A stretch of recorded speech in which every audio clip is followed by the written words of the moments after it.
كما كتب على الذين من قبلكم لعلكم تتقون أياما معدودات فمن كان منكم مريضا أو على سفر فعدة من أيام أخر وعلى الذين يطيقونه فدية طعام مسكين فمن تطوع خيرا فهو خير له وأن تصوموا خير لكم إن كنتم تعلمون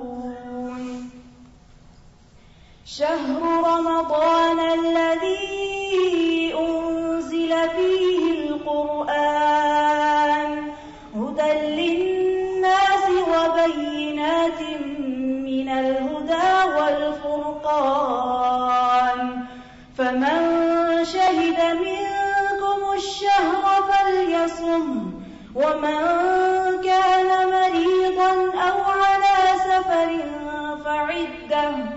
فعدة من أيام أخر يريد الله بكم اليسر ولا يريد بكم العسر ولتكملوا العدة ولتكبروا الله على ما هداكم ولعلكم تشكرون وإذا سألك عبادي عني فإني قريب أجيب دعوة الداع إذا دعان فليستجيبوا لي وليؤمنوا بي لعلهم يرشدون أحل لكم ليلة الصيام الرفث إلى نسائكم هن لباس لكم وأنتم لباس لهم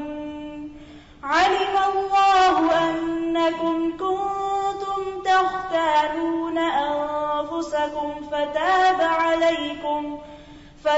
عليكم وعفى عنكم فالآن باشروهن وابتغوا ما كتب الله لكم وكلوا واشربوا حتى يتبين لكم الخيط الأبيض من الخيط الأسود من الفجر ثم أتموا الصيام إلى الليل ولا تباشروهن وأنتم عاكفون في المساجد تلك حدود الله فلا تقربوها كذلك يبين الله آياته للناس لعلهم يتقون نحمده ونصلي على رسوله الكريم أما بعد فأعوذ بالله من الشيطان الرجيم بسم الله الرحمن الرحيم رب اشرح لي صدري ويسر لي أمري واحلل عقدة من لساني يفقهوا قولي. اس وقت آپ کے سامنے سورۃ البقرہ سے روزے کی فرضیت کے بارے میں جو آیات ہیں آیت نمبر 183 سے لے کر آخر تک پڑھی گئی. ان آیات کا ترجمہ: اے لوگو جو ایمان لائے ہو، تم پر روزہ رکھنا فرض کر دیا گیا جیسا کہ تم سے پہلے لوگوں پر فرض کیا گیا تھا تاکہ تم بچ جاؤ. گنتی کے چند دن ہیں. جو کوئی تم میں سے بیمار ہو یا مسافر ہو تو وہ گنتی کو دوسرے دنوں سے پورا کر لے. اور جو لوگ روزہ رکھنے کی طاقت نہ رکھتے ہوں وہ ایک مسکین کا کھانا فدیے میں دیں. پھر جو کوئی خوشی سے نیکی کرے تو وہ اسی کے لیے بہتر ہے. اور یہ کہ تم روزہ رکھو یہی تمہارے لیے اچھا ہے اگر تم علم رکھتے ہو. رمضان کا مہینہ وہ مہینہ ہے جس میں قرآن نازل کیا گیا جو لوگوں کے لیے ہدایت اور روشن نشانیوں پر مشتمل ہے اور فرقان بھی ہے. تو تم میں سے جو بھی اس مہینے کو پائے اسے چاہیے کہ وہ اس کے روزے رکھے اور جو کوئی بیمار ہو یا سفر پر ہو، مسافر ہو، تو وہ دوسرے دنوں سے گنتی پوری کر لے۔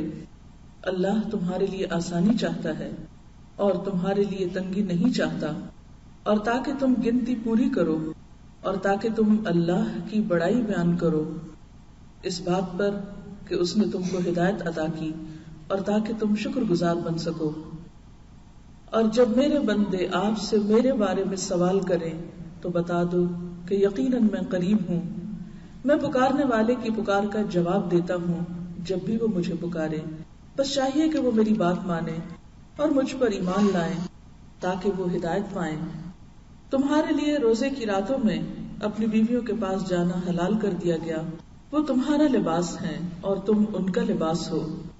اللہ جانتا ہے کہ تم اپنے نفسوں سے خیانت کر رہے تھے، پھر وہ تم پر مہربان ہوا اور اس نے تم سے درگزر کیا، تو اب ان سے تعلق قائم کرو اور وہ تلاش کرو جو اللہ نے تمہارے لیے لکھا ہے، اور کھاؤ اور پیو یہاں تک کہ سفید دھاری سیاہ دھاری سے الگ ہو جائے فجر کے وقت، پھر اپنا روزہ رات تک پورا کر لو، اور ان سے مباشرت نہ کرو جبکہ تم مسجد میں اعتکاف کی حالت میں ہو، یہ اللہ کی حدود ہیں، ان کے قریب نہ جاؤ۔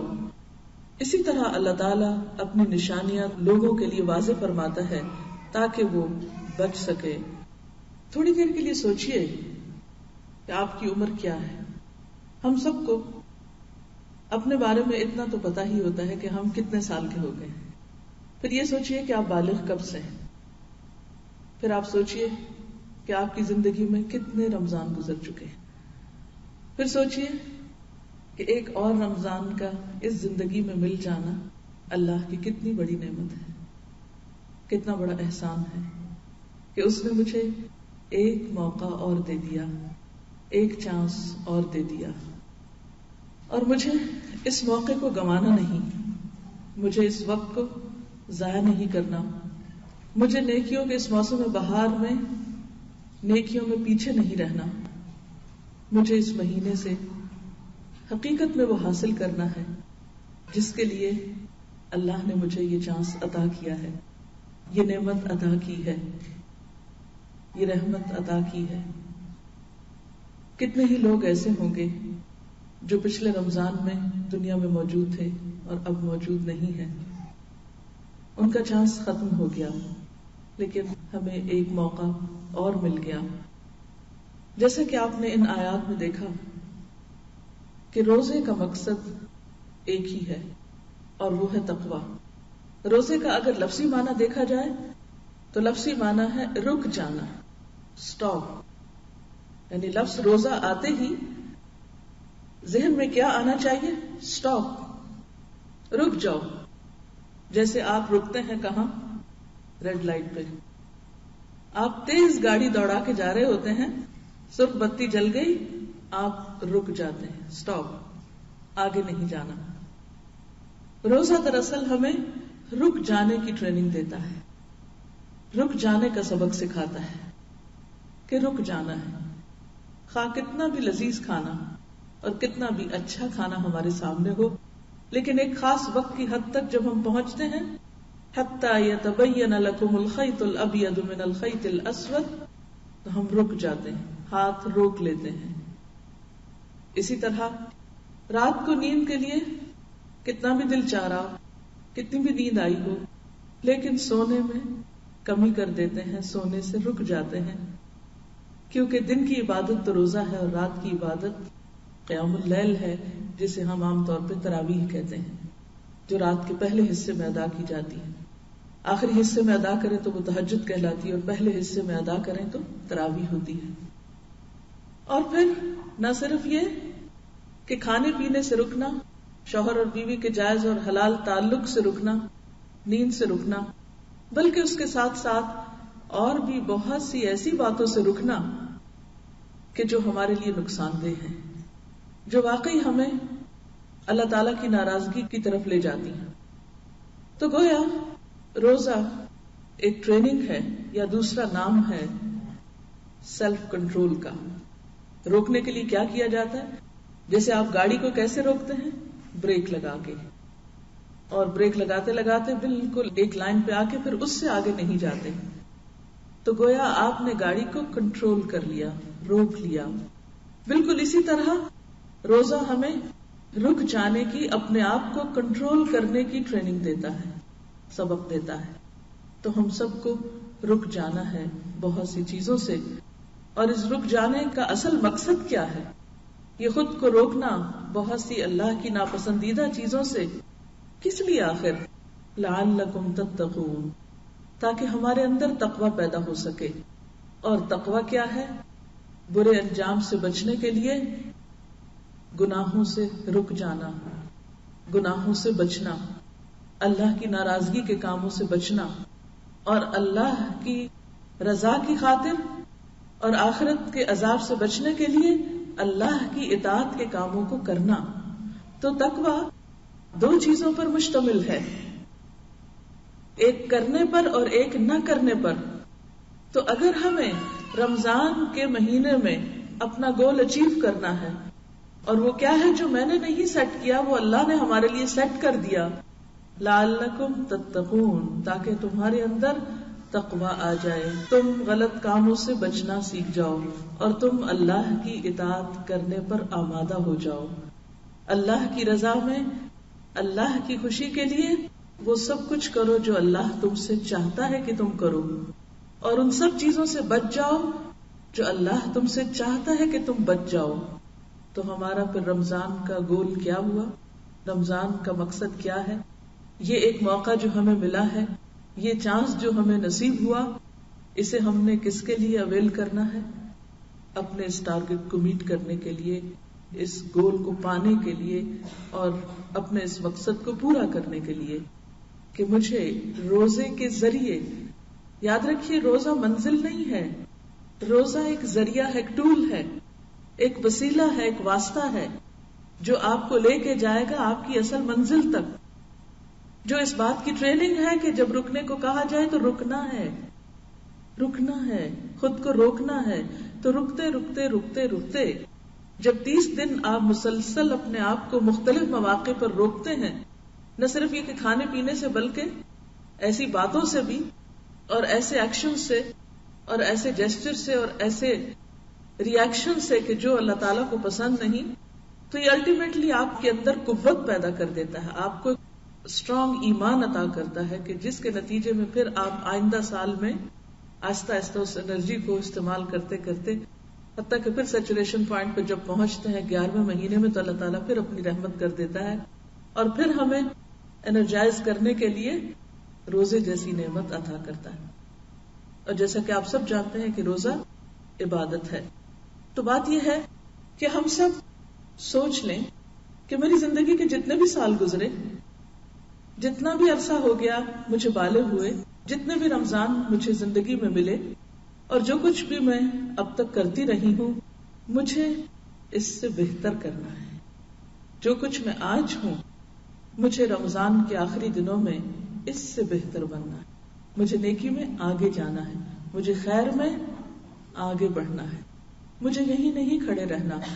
اس لیے کہ نبی صلی اللہ علیہ وسلم نے فرمایا، برباد ہو گیا وہ شخص، تباہ ہو گیا وہ شخص جس کا آج اس کے کل سے بہتر نہیں، جس کا آج اس کا پریزنٹ اس کے پاسٹ سے اچھا نہیں.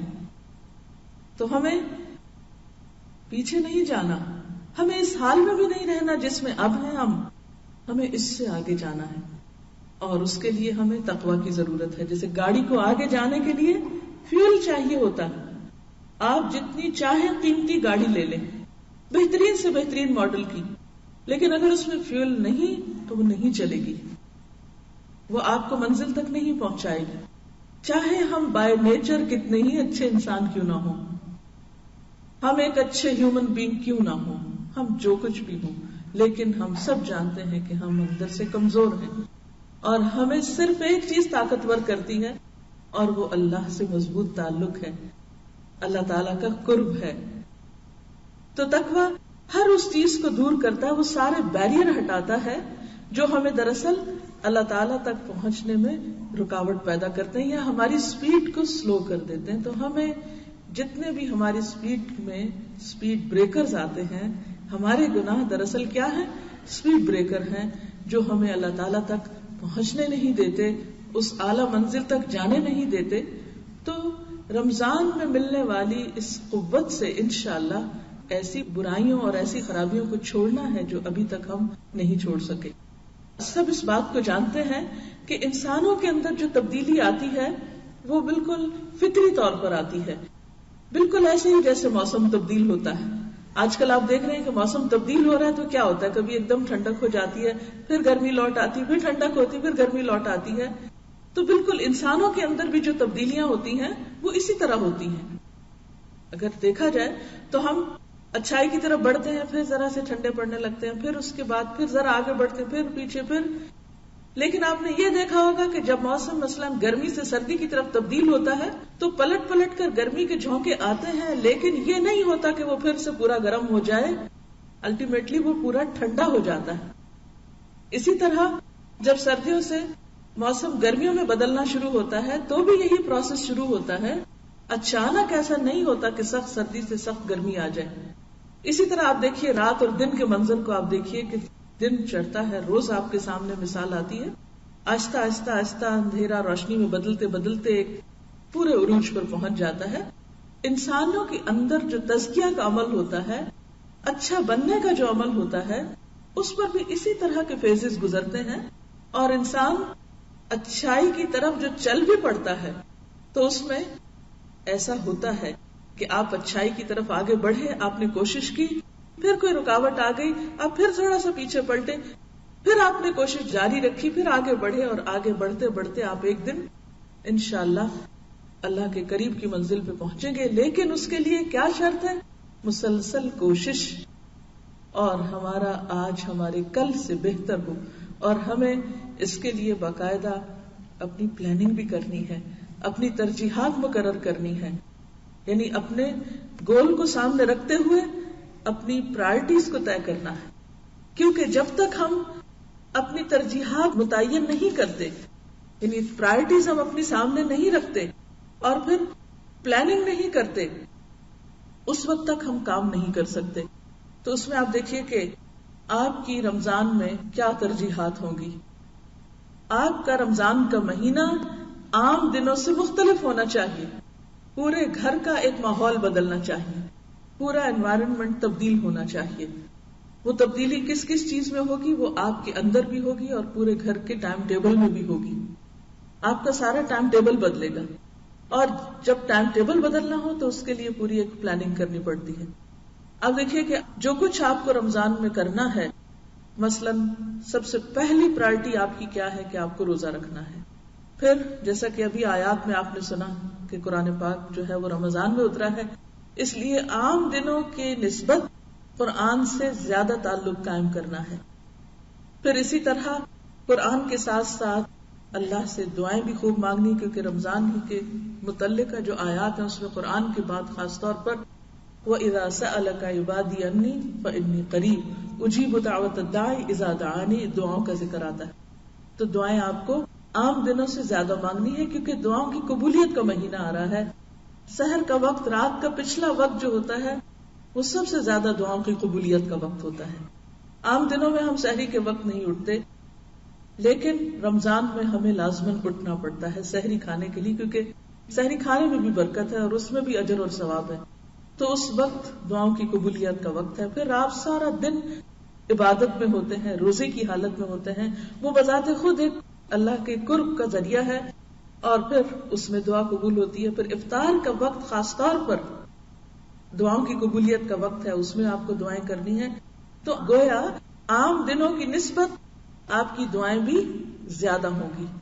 عام دنوں کی نسبت نمبر 1 روزہ، نمبر 2 قرآن سے تعلق، نمبر 3 دعائیں، اور پھر اٹھتے بیٹھتے ذکر کا بھی اہتمام، کیونکہ روزے کی بھوک کانسٹنٹ ریمائنڈر ہوتی ہے اس بات کا کہ there is some change in your life.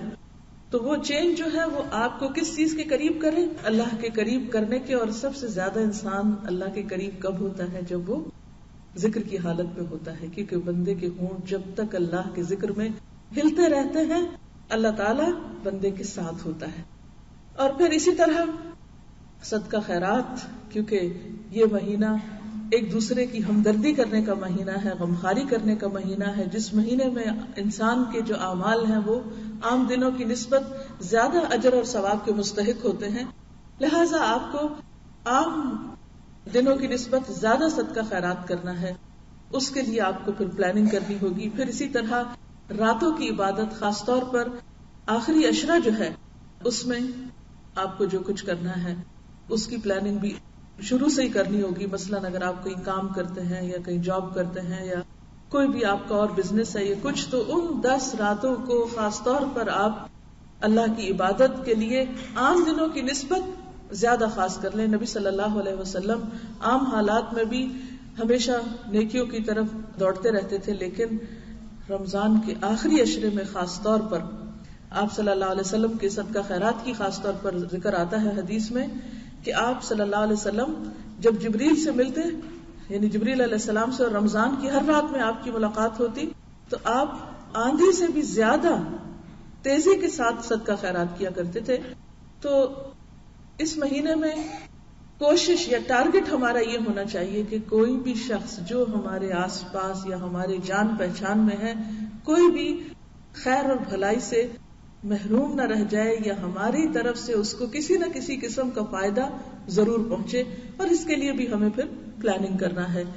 اور زکوٰۃ کے علاوہ افطار کی شکل میں یا عید کے تحائف کی شکل میں یا پھر دین کی تعلیم کو آگے بڑھانے کے لیے یا فقراء، مساکین، یتامى، جو بھی لوگ ہیں ان سب کی مدد اور خدمت کے لیے، خواہ وہ یہاں ہیں خواہ وہ کہیں اور ہیں، اس کے لیے بھی آپ کو کوشش کرنا ہوگا. پھر اسی طرح خصوصاً حقوق العباد میں صلہ رحمی، رشتہ داروں کا حق جو ہے اس کی طرف بھی توجہ کرنی ہوگی. تو بہرحال یہ ہماری ترجیحات میں سے ہوگا کہ یہ ہماری پرائرٹیز ہیں. عام دنوں میں یہ سب کام ہم کرتے بھی ہیں، نہیں بھی کرتے، کبھی آف اینڈ آن اوپر نیچے کرتے ہیں، لیکن ہمیں گن کے ٹارگٹ رکھ کے ان تمام چیزوں کو کرنا ہے. اور اس کے لیے پلاننگ کرنا ہے. پلاننگ کس طرح کرنا ہے؟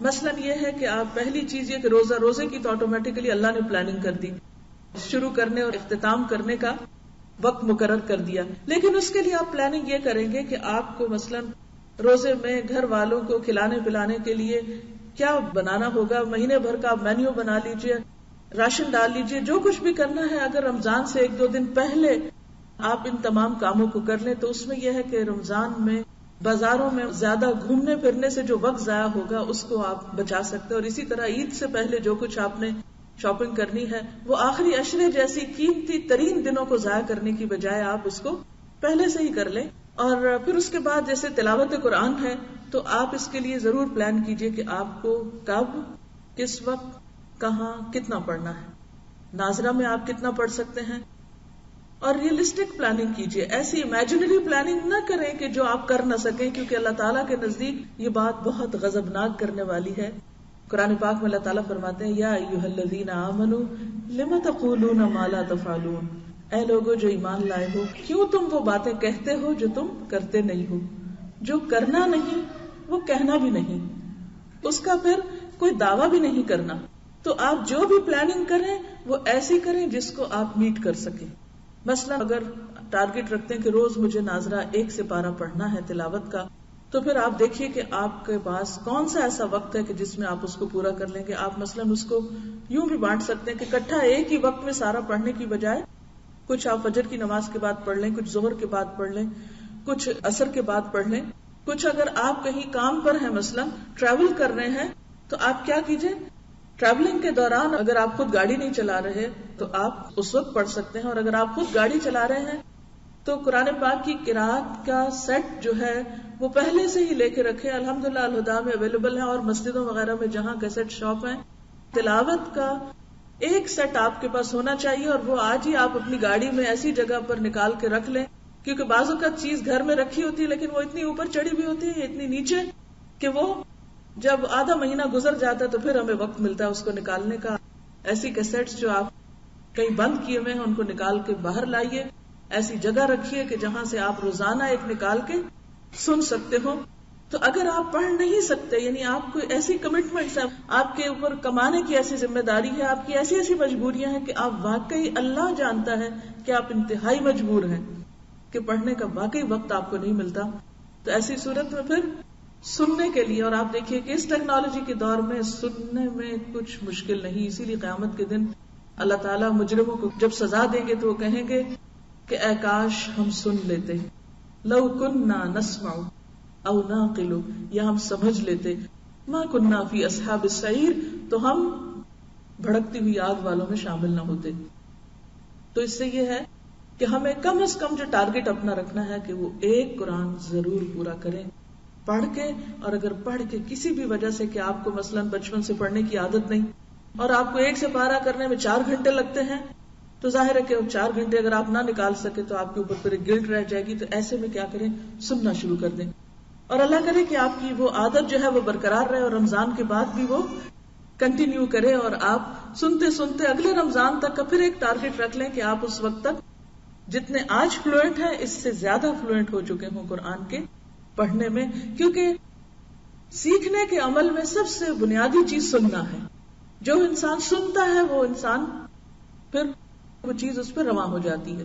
تو انشاءاللہ تعالی تلاوت کا کم از کم 1 سپارہ، بہتر تو یہ ہے کہ 1 سپارہ آپ ویسے ریڈ کریں، 1 سپارہ تراویحوں میں سنیں، 1 سپارہ ترجمے کے ساتھ کہیں سنیں، اگر کہیں دورہ قرآن آپ کے آس پاس ہو رہا ہے تو، اور اگر نہیں ہو رہا تو فہم القرآن کی کیسٹس ہیں ترجمے کی، ان کو آپ سن لیں، اور کوئی نہیں تو کچھ سحری بناتے ہوئے، کچھ افطاری بناتے ہوئے، کوئی ڈرائیونگ کرتے ہوئے، کوئی اور کام کرتے ہوئے، جو بھی آپ کام کر رہے ہیں اس دوران اگر ٹارگٹ رکھ لیں کہ 1 سپارہ مجھے پورا کرنا ہے تو اچھا ہے، اور اگر وہ نہیں تو کہیں بھی قرآن کی جو کلاسز ہو رہی ہیں ان کو آپ جوائن کر کے کچھ نہ کچھ وقت دن کا ایسا ضرور نکالیں کہ جس میں آپ قرآن کی مجلس میں بیٹھیں، چاہے گھر والوں کے ساتھ وہ مجلس کریں یا کہیں باہر جا کے کریں، لیکن قرآن کی مجلس میں بیٹھ کر جو قرآن انسان کے اندر جذب ہوتا ہے اس کی تو بات ہی کیا ہے۔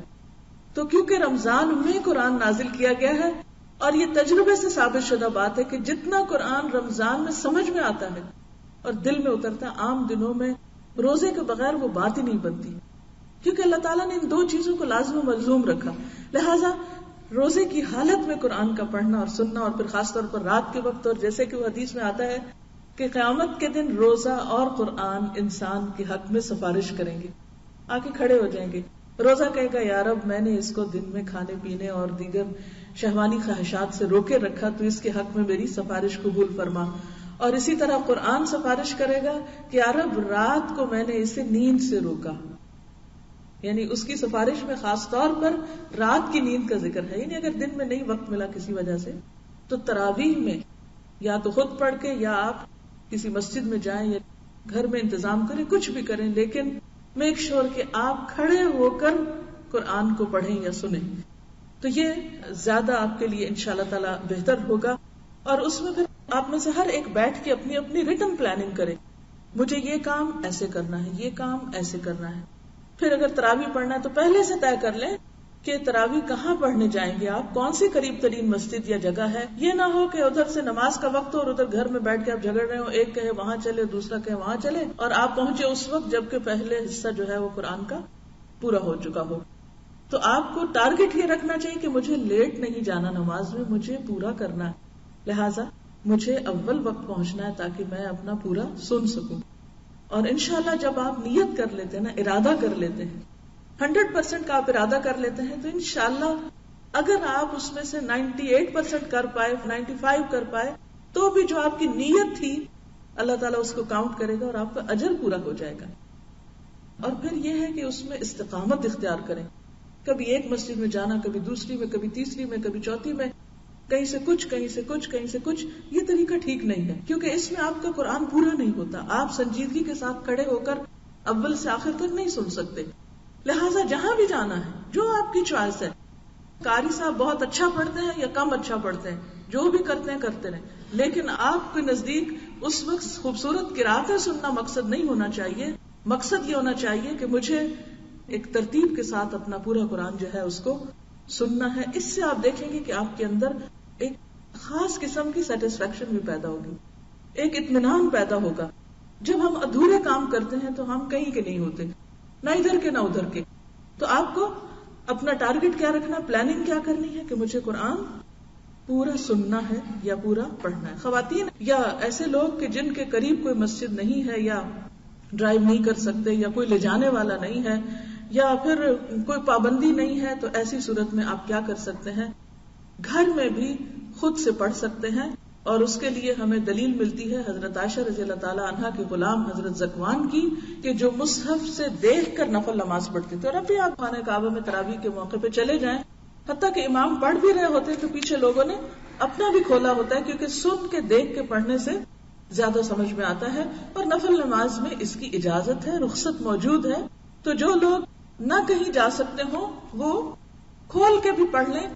اور اس میں آپ یہ بھی کر سکتے ہیں کہ اگر دن میں آپ کو الگ سے تلاوت کے وقت نہیں ملا تو پھر آپ کی تلاوت اور نماز دونوں رات کو نفل میں اکٹھی ہو جائے گی، دونوں چیزیں اکٹھی کر لیں. دیکھیے سب کے اوپر ایک فارمولا نہیں فٹ ہو سکتا. جیسے آپ سب کے ڈریسز فرق ہوتے ہیں نا، ہر ایک کا سائز فرق ہے، بالکل اسی طرح ہر شخص کی لمٹ اور کیپیسٹی فرق ہے. سب کو ایک فارمولا نہیں دے سکتے. اور میں آپ کو اب لسٹ بنا دوں، جی آپ کو ہر روز 1 سپارہ تلاوت کرنا ہے، تراویح پڑھ، بہت اچھا ہے جو یہ سب کر سکے. جو یہ سب نہ کر سکیں تو وہ پھر کم از کم کچھ تو ضرور کریں. اور منیمم کیا ہے کہ آپ تراویح میں پھر 1 سپارہ یا سنیں یا پھر اس کو دیکھ کے پڑھ کے اپنی تراویح مکمل کریں. پھر اس کے بعد آپ دیکھیے کہ اگلا ٹارگٹ ہمارا کیا ہے کہ دعائیں، یعنی کہ ہم نے عام دنوں سے زیادہ دعائیں مانگنی ہیں. اس کے لیے بھی تھوڑی سی پلاننگ کر لیں. مثلا آپ کے پاس دعاؤں کی کتابیں موجود ہوگی، الحمدللہ ہر جگہ سے اویلیبل ہیں. نہیں تو الہدا کے اسٹال پہ اللہ کا شکر ہے اسٹاک موجود ہے. اور آپ اس میں بھی پلاننگ کس طرح کریں کہ مثلا سحری کے وقت آپ نے قرآنی اور مسنون دعاؤں سے آپ نے دعائیں پڑھنی ہیں. آپ روز کا 1 پیج باندھ لیں کہ مجھے 1 پیج پڑھنا ہے، 2 پڑھنے ہیں، ساری پڑھنی ہے. اٹ ڈیپینڈس کہ آپ کے پاس کتنا ٹائم. اچھا اس سے کیا ہوگا، جتنی بھی قرآنی دعائیں ہیں وہ ساری کی ساری آپ شروع سے لے کے آخر تک ایک صبح کے وقت میں، سحری کے وقت میں پڑھ جائیں گے. پھر اسی طرح صبح شام کی دعائیں بھی جو ہیں وہ بھی ہو سکتی ہیں. شام کے وقت، افطار کے وقت بھی آپ کیا کر سکتے ہیں، کوئی ایک کتاب مقرر کر لیں اور اس میں سے آپ شروع سے لگ کے، یعنی اگر آپ کو آتی ہے نا تو دعا کا صرف سیکوینس دیکھیں گے تاکہ مس نہ ہو، اور باقی آپ اپنے دل سے مانگیں گے. بند کر لیں اگر زبانی آتی ہے، اول تو آنی چاہیے کیونکہ دعا میں خشوع ضروری ہے. اور یہ کتاب کا بتانا یہ کوئی آپ کے اوپر فرض ہے، لازم نہیں، لیکن یہ میں پلاننگ آپ کو کر کے دے رہی ہوں کہ اس طرح فائدہ کیا ہوگا، چھوٹے گا کچھ نہیں. صفحہ ایک پڑھا ادھر سے ایک ادھر سے نشانی رکھ لی. 30 دنوں پہ پڑھنا ہے تو ہفتے میں 1 دن ختم کرنی ہے تو ہر روز پوری دعائیں پڑھنی ہے تو یہ تو ہر ایک کے لیے اپنا میدان کھلا ہے. جتنا بھی کوئی جیسا کرنا چاہے وہ کر سکتا ہے. پھر اسی طرح ذکر اذکار ہے تو مثلاً آپ اس میں ویرائٹی بہت موجود ہے. استغفار بھی موجود ہے، لا حول ولا قوت الا باللہ بھی ہے، سبحان اللہ و بحمدہ سبحان اللہ العظیم بھی ہے. تو آپ یہ کر سکتے ہیں کہ تھوڑا سا اپنا حساب رکھا کریں کہ میں کون کون سی تسبیح کی ہے یا نہیں کی.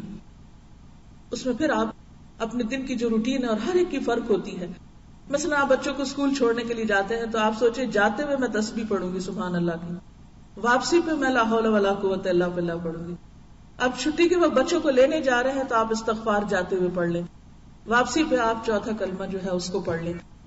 یعنی اس سے کیا فائدہ ہوگا کہ ساری چیزوں کا جو فیض اور برکت ہے انشاءاللہ تعالی وہ آپ کو نصیب ہوگی. پھر اسی طرح آپ دیکھیے کہ صدقہ خیرات جو ہے اس کی بھی پلاننگ کریں. اگر آپ کو زکوٰۃ دینی ہے تو ابھی سے آپ اپنی جیولری، اپنی ہر چیز کی پوری کیلکولیشن کر لیں کہ آپ کے پاس زکوٰۃ کے قابل کیا کیا چیزیں، کل آپ کے پاس پیسے کتنے ہیں، کرنسی میں کیا ہے آپ کے پاس. پھر اس کے بعد یہ کہ گولڈ کتنا ہے آپ کے پاس.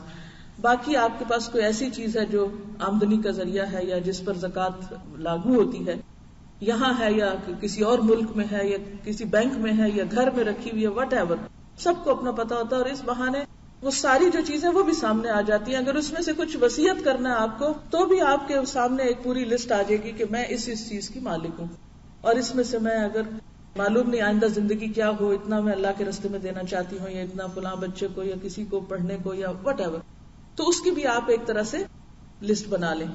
اور زکوٰۃ ویسے تو اس مہینے میں ڈیو ہوتی ہے جب آپ مالک ہوئے مال کے، لیکن اگر تھوڑا آگے پیچھے بھی ہو تو رمضان میں دینے سے یہ ہے کہ اجر و ثواب زیادہ ہوتا ہے. لیکن اس میں غیر معمولی تاخیر نہیں کہ 6 مہینے آپ کے ہو گئے زکوٰۃ کو ڈیو اور آپ روک کے رکھے زکوٰۃ کا مال کہ جی رمضان آئے گا تو پھر میں زکوٰۃ دوں گی. تو یہ طریقہ درست نہیں ہے. اس میں آپ دے دیجئے اور اگر اگلے سال کا آپ نے ابھی سے دینا ہے تو پہلے پھر آپ دے دیجئے اگر رمضان کا ثواب آپ کو حاصل کرنا ہے.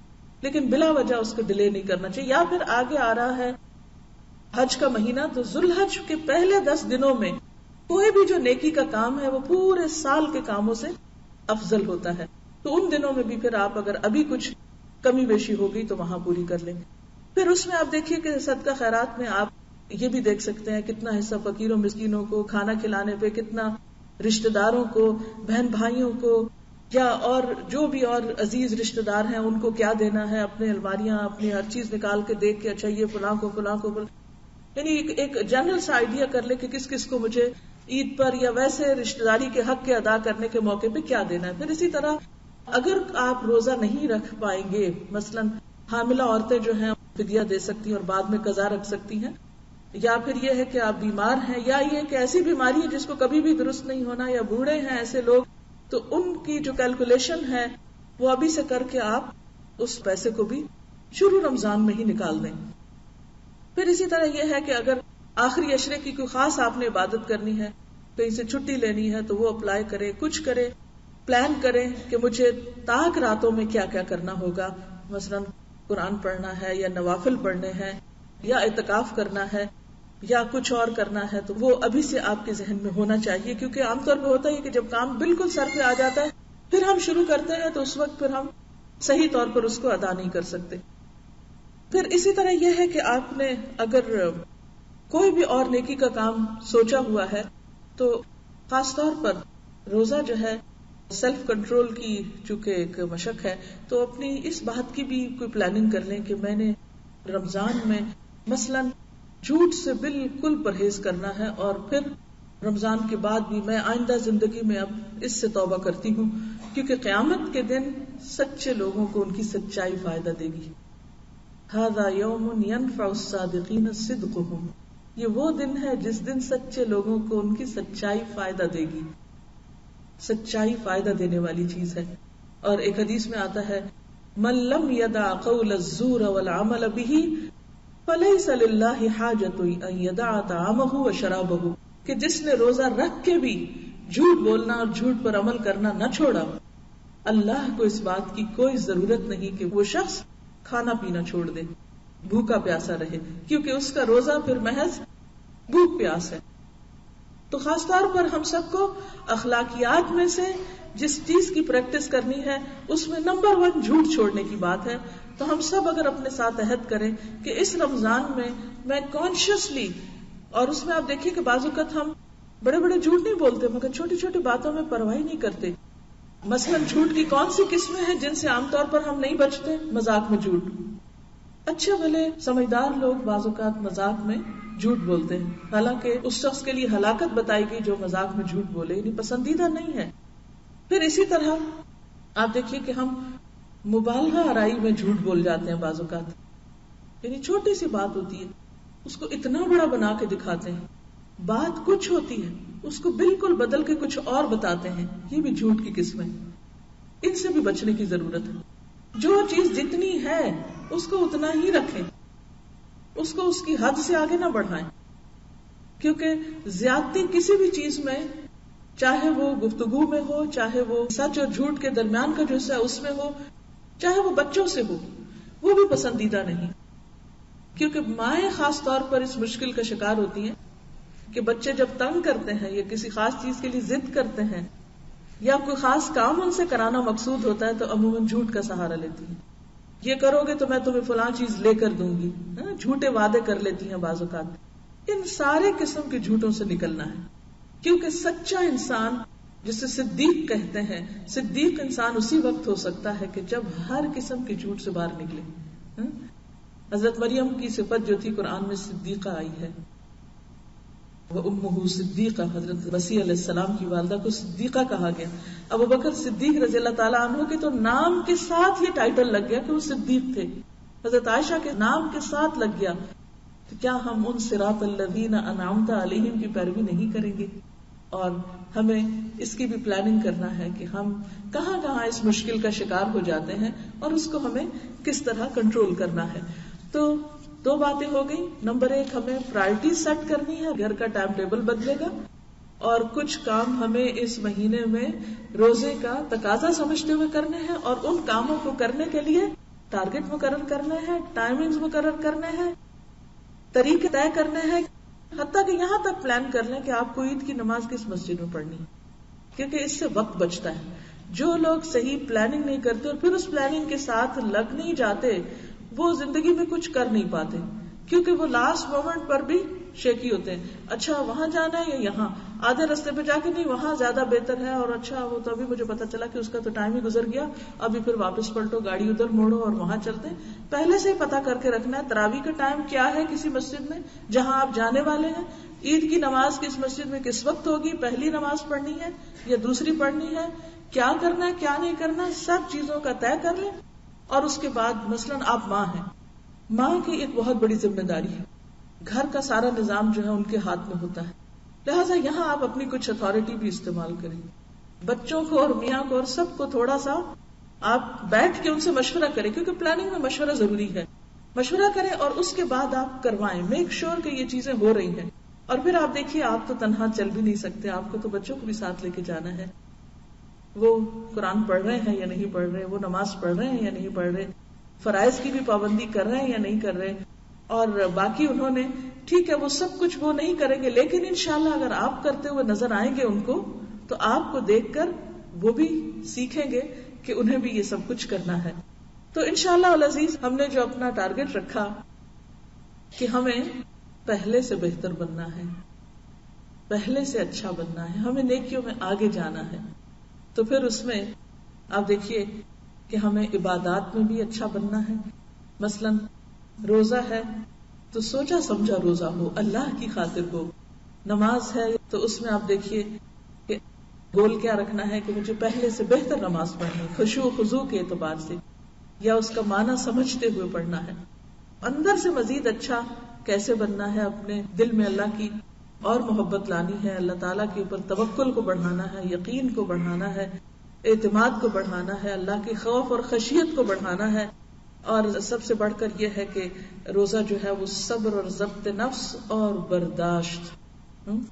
تو اندر کیا لانا ہے، اندر میں آپ اسٹرانگ کیسے ہونا ہے، اپنے لیے ایک لفظ چن لیجیے اور وہ یہ ہے برداشت. یعنی پورا مہینہ آپ کو اپنی اندرونی حالت کی پریکٹس کرنے کے لیے برداشت کو اپنا موٹو بنانا ہے کہ مجھے برداشت کرنا، مجھے بھوک برداشت کر رہی ہوں تو مجھے دوسرے کی کڑوی کسیلی باتیں بھی برداشت کرنی ہے، مجھے اپنے غصے کو بھی کنٹرول کرنا ہے، مجھے اپنے فضول باتیں کرنے کی جو عادت ہے اس کو بھی کنٹرول کرنا ہے، زیادہ کثرت کلام کو بھی کنٹرول کرنا ہے. تو یہ جو سیلف کنٹرول ہے یہ ہوگا تو آپ بہتر انسان بن سکیں گے. اور جیسے بہترین ڈرائیونگ اس شخص کی ہوتی ہے کہ جس کو گاڑی پر بہترین کنٹرول ہوتا ہے اور وہ ایک الرٹ اور کانشیس انسان ہوتا ہے، بالکل اسی طرح بہترین روزہ تبھی ہو سکتا ہے جب آپ کانشیسلی روزہ رکھیں اور آپ کو سیلف کنٹرول بھی نصیب ہو. پھر اس کے بعد آپ دیکھیے کہ مجھے اپنی گفتگو میں بھی بہتری لانی ہے، یعنی اچھا انسان اگر بننا ہے تو مجھے اپنی نہ صرف یہ کہ اندر کی کیفیت اچھی کرنی ہے، مجھے اپنی گفتگو کو بھی اچھا کرنا ہے. اور گفتگو میں سب سے بڑھ کر دو چیزیں، ایک دیکھیے تقویٰ جو میں نے بتایا تھا آپ کو، کچھ کرنے کے کام ہوتے ہیں اور کچھ چھوڑنے کے کام ہوتے ہیں. تو گفتگو میں اچھی اچھی باتیں جہاں کرنی ہے وہاں، دوسری طرف جھوٹ سے بچنا ہے اور لغو گفتگو سے بچنا ہے، کیونکہ قد افلح المؤمنون الذین هم فی صلاتهم خاشعون والذین هم عن اللغو معرضون. یقیناً کامیاب ہو گئے وہ لوگ جو اپنی نمازوں میں خشوع اختیار کرتے ہیں اور جو لغو سے پرہیز کرتے ہیں. لغو بےہودہ، بیکار، فضول، لا یعنی، بے مقصد ایسی گفتگو سے پرہیز کرنا ہے، غیر ضروری طویل گفتگو سے پرہیز کرنا ہے، مناسب الفاظ استعمال کرنے ہیں. اور انشاءاللہ جب آپ نیت کر لیں گے نا اور آپ ارادہ کر لیں گے تو اللہ تعالیٰ آپ کو توفیق بھی دے گا. آپ کو معلوم ہے کہ پچھلی قوموں میں چپ کا روزہ بھی ہوتا تھا، ان کو صرف کھانے سے نہیں روکا جاتا تھا بلکہ ان کو بولنے سے بھی روکا جاتا تھا. یہ اللہ کا بڑا احسان ہے کہ ہم سے وہ چپ کا روزہ تو اٹھا لیا گیا اور صرف باقی روزہ رہ گیا. لیکن بالکل چپ نہیں ہمیں ہونا، مگر یہ ہے کہ ہم اپنی کثرت کلام کو ایک لمٹ کے اندر ضرور لائیں. اب دیکھیے نا، ہر چیز کی ایک لمٹ ہوتی ہے. اگر آپ کی زبان غیر ضروری باتوں میں زیادہ استعمال ہوئی، آپ کے دماغ بھی لگ رہا ہے، آپ کی انرجی بھی لگ رہی ہے، تو وقت کہاں بچے گا کہ آپ پھر تلاوت کر سکے، وقت کہاں بچے گا کہ آپ پھر کوئی ذکر اور بہترین کام بھی کر سکے. تو اس کے لیے بے حد ضروری ہے کہ آپ کے اندر ایک سنجیدگی بھی ہو. اس کے بعد یہ ہے کہ بہتر انسان بننے کے لیے آپ کا جو عمل ہے یا آپ کے جو جسم کے اعضاء ہیں ان سے بہتر کام لینا، خواہ وہ اللہ کی عبادت میں ہو، نماز وغیرہ میں، خواہ وہ بندوں کی خدمت میں ہو. یعنی اگر آپ کسی کا ہاتھ بھی تھام لیتے ہیں، کسی کو سپورٹ دے دیتے ہیں، کسی کو اچھا مشورہ دے دیتے ہیں، کسی کا دکھ بانٹ لیتے ہیں، تو یہ بھی سارا کیا ہے، ایک طرح سے نیکی کا ہی ایک کام کر رہے ہیں اور اس میں آپ بہتری لا رہے ہیں. پھر اسی طرح یہ ہے کہ خاص طور پر حرام سے بچنا ہے.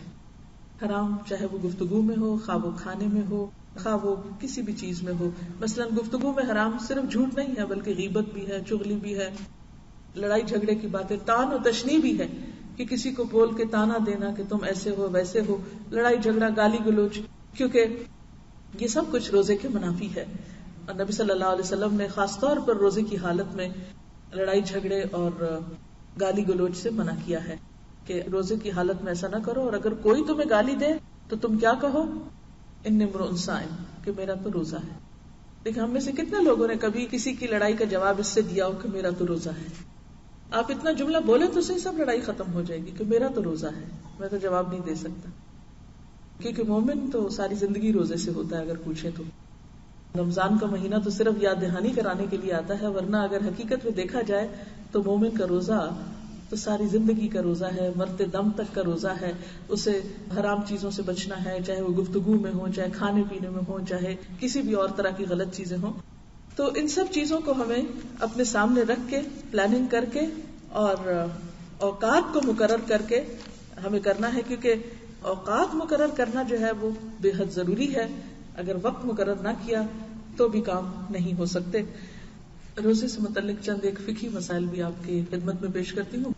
روزہ چونکہ ایک عبادت ہے، ایک ریچول ہے، تو جس طرح نماز کی کچھ شرائط ہیں، کچھ اس میں پابندیاں ہیں، کچھ اس کی درستگی کے لیے ضروری چیزیں ہیں، اسی طرح صحیح طور پر روزہ رکھنے کے لیے بھی اور روزے کے درست ہونے کے لیے بھی کچھ شرائط اور کچھ پابندیاں ہیں جن کا خیال رکھنا ضروری ہے.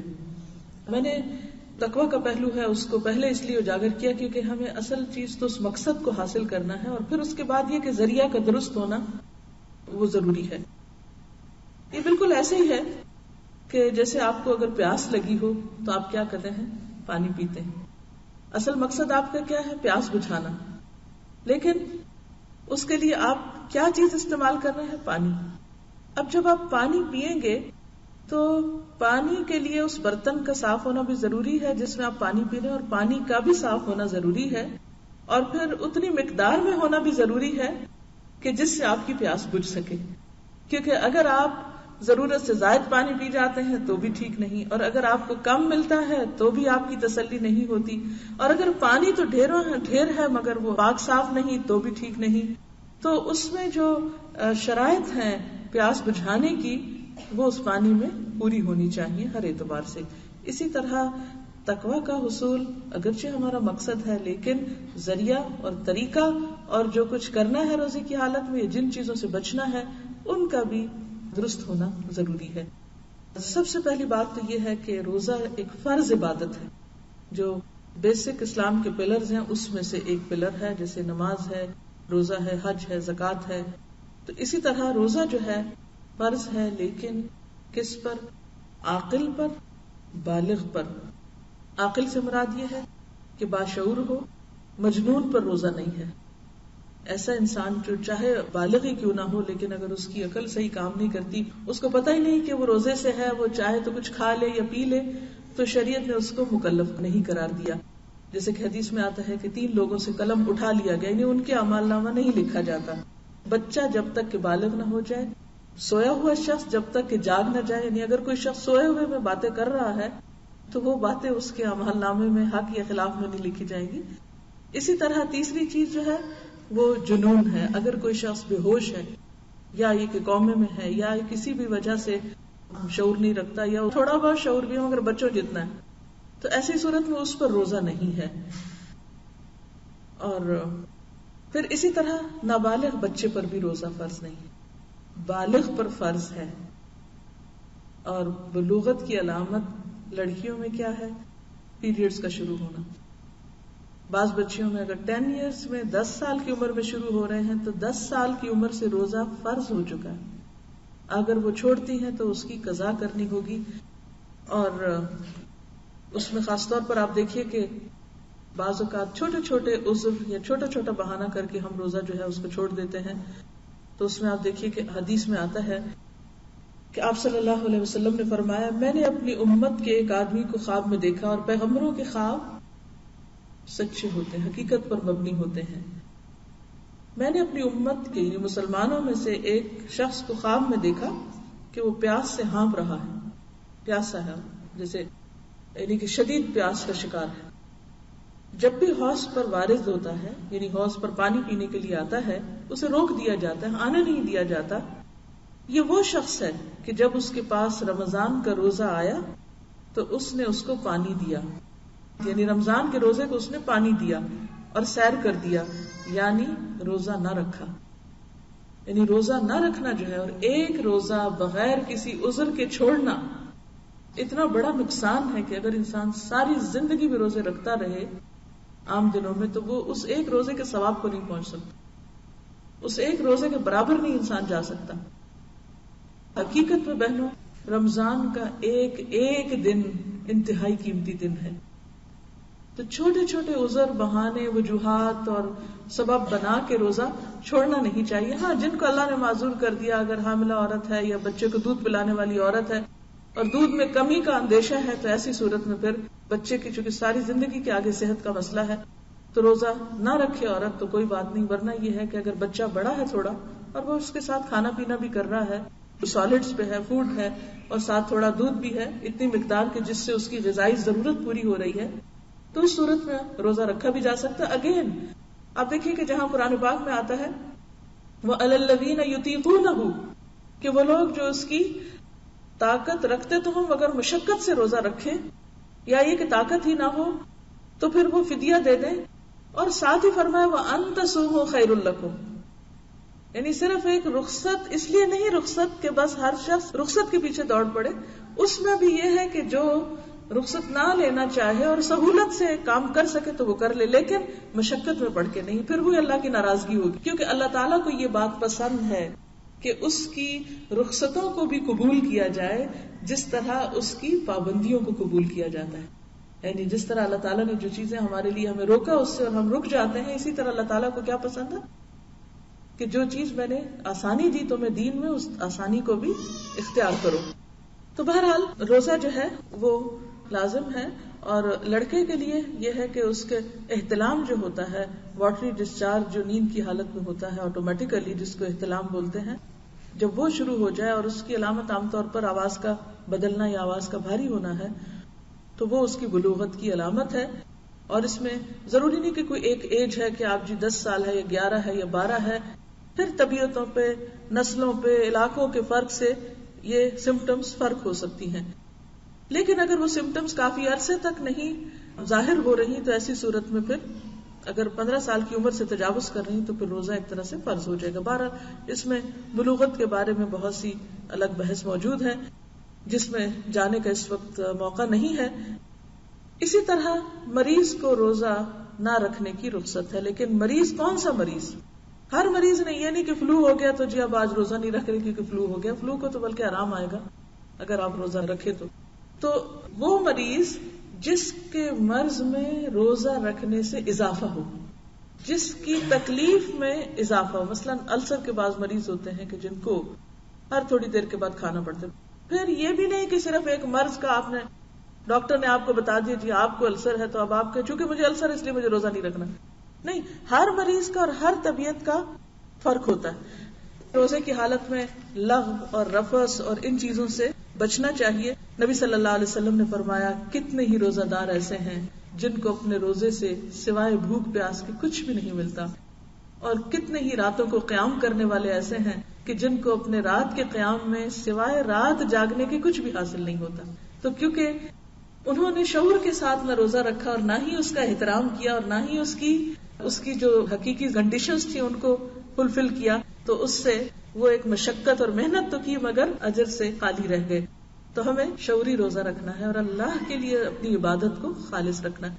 اور اس میں کسی بھی اظہار اور اس کی ضرورت نہیں ہے. اس میں آپ دیکھیے، آپ تجربے سے دیکھیں گے جتنی بھی کوئی نیکی ہمیں توفیق ہوتی ہے نا، یہ صرف اللہ کے اذن سے ہوتی ہے، اور یہ اللہ کی خاص رحمت ہوتی ہے کہ ہمیں کوئی بھی نیکی کے کام کرنے کا موقع مل جائے. اللہ ہمیں چن لے کسی بھی نیکی کے لیے، لیکن جب آپ کے دل میں ریاکاری یا اپنی بڑائی یا کوئی بھی ایسی بات آتی ہے اور آپ اسے ظاہر کرنے لگتے ہیں، تو آپ نے دیکھا ہوگا کہ اکثر اس کے بعد کر ہی نہیں پاتے. یعنی وہ ایسے لگتا ہے کہ جیسے وہاں سے سٹاپ لگ گیا. جب کام میں دکھاوا آ جاتا ہے نا، تو اس سے نقصان کیا ہوتا ہے کہ وہ جس کی توفیق سے کر رہے تھے نا، وہ مدد کا ہاتھ پیچھے سے ہٹ جاتا ہے اور کام جو ہے وہ سب کھٹائی میں پڑ جاتا ہے. تو کوشش یہ کیا کریں کہ اپنی نیت کو، چاہے چھوٹی نیکی ہو یا بڑی ہو، اللہ کے لیے خالص کرتے ہوئے. اس لیے تو کہیں چھوٹا موٹا بیان کرنا کافی ہے کہ دوسروں کو دیکھ کے شوق ہو جائے، اپنے بچوں سے یا قریبی لوگوں سے، لیکن عموماً نیکیوں کا اظہار یا اعلان جو ہے وہ انسان کو کبھی تکبر میں مبتلا کر دیتا ہے، کبھی ریاکاری کا اندیشہ ہو جاتا ہے، اور تقویٰ کی جو ایک کیفیت ہے اس میں بہرحال انسان کو کچھ نہ کچھ نقصان ہو جاتا ہے. پھر اسی طرح یہ ہے کہ اگر رات کو جنابت کی وجہ سے غسل کی ضرورت، تو اس کے لیے شرط نہیں کہ سحری سے پہلے کیا جائے. مثلا اگر آنکھ دیر سے کھلی تو انسان کے میں تو ناپاک ہوں اور اب تو میں آج روزہ ہی نہیں رکھ سکتی کیونکہ میں تو پاک ہی نہیں. اگر ناپاک بھی ہے تو کوئی بات نہیں، سحری کھا لیجیے اور نماز سے پہلے آپ غسل کر سکتے ہیں. بہت سے لوگوں کو یہ مسئلہ نہیں معلوم ہوتا، جس کی وجہ سے بعض اوقات وہ روزے میں خلل کر جاتے ہیں.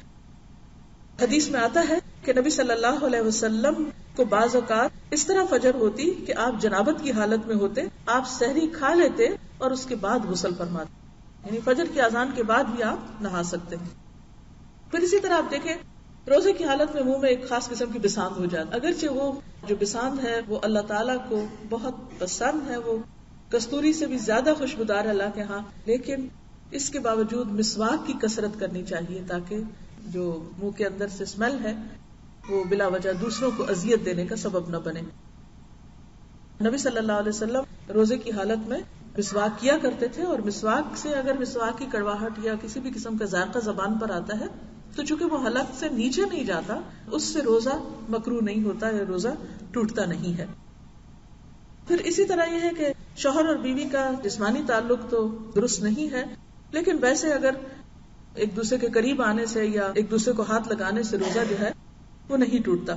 پھر اسی طرح سرما لگانے سے بھی روزہ نہیں ٹوٹتا، یا آنکھ میں کوئی تھوڑی بہت دوا اگر ڈالے، لیکن شرط یہ ہے کہ وہ حلق سے نیچے نہ جائے. دھواں یا کھانے کی خوشبو سے بھی روزہ نہیں ٹوٹتا، یا کلی کرنے سے روزہ نہیں ٹوٹتا. شرط یہ ہے کہ بس حلق سے نیچے کوئی چیز نہیں جانی چاہیے. اسی طرح بعض اوقات بعض لوگ استھما کی وجہ سے اگر وہ پف لیتے ہیں تو وہ بھی ہے کہ لنگز میں جاتا ہے، اسٹمک میں نہیں جاتا، تو جو چیز اسٹمک میں جائے اس سے روزہ ٹوٹتا ہے. ہاں، اس سے پرہیز کرنا چاہیے کہ کوئی بھی چیز گلے کی، کھانے کی نالی کے ذریعے آپ کے پیٹ میں اترے، چاہے وہ تھوڑی مقدار میں ہو، چاہے وہ ایک قطرے کے برابر ہو، اس سے روزہ باقی نہیں رہتا. اسی طرح یہ ہے کہ جان بوجھ کے کھانے سے روزہ ٹوٹتا ہے، اور جان بوجھ کے قے کرنے سے بھی. یعنی ایک تو قے ہے جو خود ہی آگے، مثلا بعض لوگ سحری کے وقت نہیں کھا سکتے، اور اگر وہ زبردستی ثواب سمجھ کے کچھ کھا لیتے ہیں تو پھر وہ اندر نہیں رکھ سکتے اور وہ قے کر دیتے ہیں. اگر تو قے خود آ گئی تو روزہ نہیں جائے گا، لیکن اگر آپ نے منہ میں انگلی ڈال کے یا کسی بھی چیز سے آپ نے خود قے کی تو اس سے پھر روزہ باقی نہیں رہے گا. اور پھر اسی طرح یہ ہے کہ اگر کوئی شخص جان بوجھ کے روزہ توڑے، مثلا وہ شوہر بیوی کا تعلق قائم کر لیا کسی نے روزے کی حالت میں، یا کچھ جان کے کھا لیا اس نے، تو اس کا کفارہ صرف ایک روزہ رکھنا نہیں ہے یا مسکین کا فدیہ نہیں ہے، بلکہ کفارہ 2 مہینے مسلسل روزے رکھنا ہے، یا پھر غلام آزاد کرنا ہے، یا پھر 60 مسکینوں کو کھانا کھلانا ہے. یعنی پہلی چیز غلام آزاد کرنا، اگر وہ نہیں تو 2 مہینے کے متواتر روزے رکھنا. یعنی اس سے آپ اندازہ لگائیں کہ اللہ کی حرمتوں کو توڑنے کا کتنا بڑا جرمانہ ہے. دس از اے فائن. کہ ایسے امور سے یا ایسی چیزوں سے پرہیز کرنا چاہیے. کہتے ہیں نا تلک حدود اللہ فلا تقربوها، یہ اللہ کی حدود ہے، قریب نہ جاؤ، کیونکہ جب قریب جاؤ گے تو پھر کیا ہوگا، حدود توڑنے کا اندیشہ ہو جائے گا، اس میں پڑ بھی سکتے اس مشکل میں. تو ایسے میں اگر کسی نے سابقہ زندگی میں کوئی ایسی خطا ہوئی ہو یا بھول ہوئی ہو تو اس کا کفارہ کیا ہے، ایک غلام آزاد کرنا، وہ نہ ملے تو 2 مہینے کے روزے رکھنا، اور اگر وہ اب عمر گزر گئی رکھنے کی تو پھر 60 مسکینوں کو کھانا کھلانا جو ہے وہ اس کا کفارہ ہے. وہ دنیا میں اپنی زندگی میں اپنے ہاتھ سے ہی دے جانا چاہیے بنسبت اس کے کہ انسان جہالت کی حالت میں اللہ کے ہاں پہنچ جائے اور پکڑ ہو. پھر اسی طرح یہ ہے کہ انجیکشن میں اگر کوئی دوا وغیرہ ہے، انرجی جس سے نہیں ملتی تو کوئی حرج نہیں، لیکن اگر کوئی ایسی چیز کہ جس سے انسان کو جیسے گلوکوز کو لے رہا ہے یا کوئی ایسی چیز لے رہا ہے چاہے وہ حلق سے نہ بھی ہو، ڈائریکٹ سٹمک میں ڈالی جا رہی ہو، تو اس سے بھی روزہ جو ہے وہ ٹوٹ جائے گا، کیونکہ غذا کا جسم میں داخل کرنا درست نہیں ہے. پھر اسی طرح اگر دن میں کوئی سو رہا ہے اور اس کو احتلام ہو گیا ہے اور نہانے کی ضرورت پیش آ گئی تو اس سے روزہ نہیں ٹوٹے گا، الا یہ کہ جان بوجھ کر کسی نے کسی بھی غلط طریقے سے کوئی ایسا کام کیا ہو، اس سے روزہ باقی نہیں رہے گا. یہ چند ایک مسائل تھے جو آپ کے سامنے رکھنا ضروری تھے، صرف یاد دہانی کے لیے، کیونکہ سال گزر جاتا ہے تو پھر کچھ باتیں پتہ ہوتی بھی ہیں اور ہمیں بھول جاتی. اس کے ساتھ ہی میں آج کی گفتگو کا اختتام کرتی ہوں. اللہ تعالی ہم سب کو اس حال میں رمضان گزارنے کی توفیق دے کہ ہم واقعی اس کے پیارے بندوں میں شامل ہو سکے اور یہ رمضان ہمارے لیے پہلے سے زیادہ خیر اور بھلائی اور نیکیوں اور تقوی میں اضافے کا سبب بنے. وآخر دعوانا ان الحمد للہ رب العالمین. سبحانک اللہم وبحمدک نشہد ان لا الہ الا انت نستغفرک ونتوب الیک. السلام علیکم ورحمۃ اللہ وبرکاتہ.